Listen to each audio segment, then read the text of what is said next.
Brendan, I suppose a disappointing result here for Clare today. Yeah, to say the least. I suppose, Clare were coming here expecting a backlash after, I suppose, what happened in Cusack Park last week, and it just wasn't to be. It was probably a similar enough performance to last week. It was pretty flat, pretty dead, and just very, very disappointed from a Clare point of view.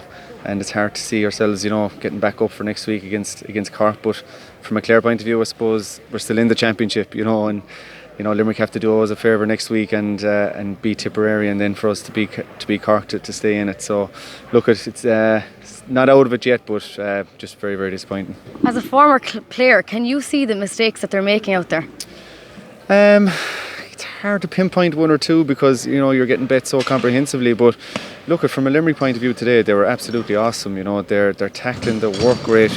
Clare just found it so hard to break the line. Anytime they broke out from defence, they were just met and they were smashed. And Limerick's physicality was unbelievable. I've seen them a couple of times now in the last few years, and today was as good as I've ever seen them. They were absolutely awesome. And then up the far side, their forwards, their work rate, and they were clinical with any ball they got. And Clare only scored 4 points from play, 3 or 4 points from play in the game. And you look at the spread of scores Limerick had out throughout their team. We were just bet all over the field, really. And it's just a disappointing performance, but Limerick have laid down a marker now. They're real All-Ireland contenders like last year, so it's going to be a great game between themselves and Tipperary next week, and that'll be interesting. What can you see Clare doing or changing for the next game against Cork? I don't really know. They're bringing on players, and unfortunately players still aren't doing what needs to be done.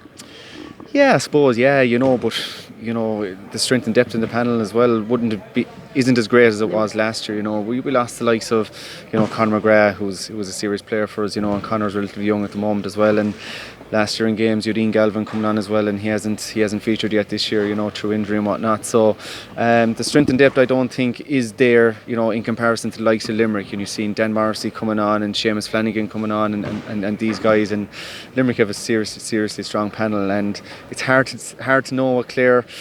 They've tried something different today in bringing on Aaron Shanahan, but that didn't work either. The ball just wasn't going into him.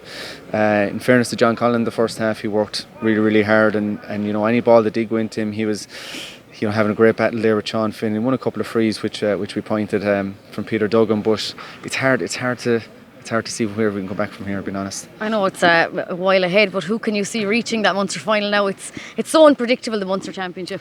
Yeah, it is. Yeah, you have 3 teams that are playing really, really good stuff at the moment. We've seen what Cork did to Waterford last night, and Cork with Alan Cadigan back, and they've a settled defence. They're a class team, and we've seen how good Limerick are here today, and sure, obviously Tipperary is probably the team of the year at the moment. So it's hard to look beyond those 3 teams at the moment for Munster final place. If I was a betting man, I'd probably say Tip and Limerick.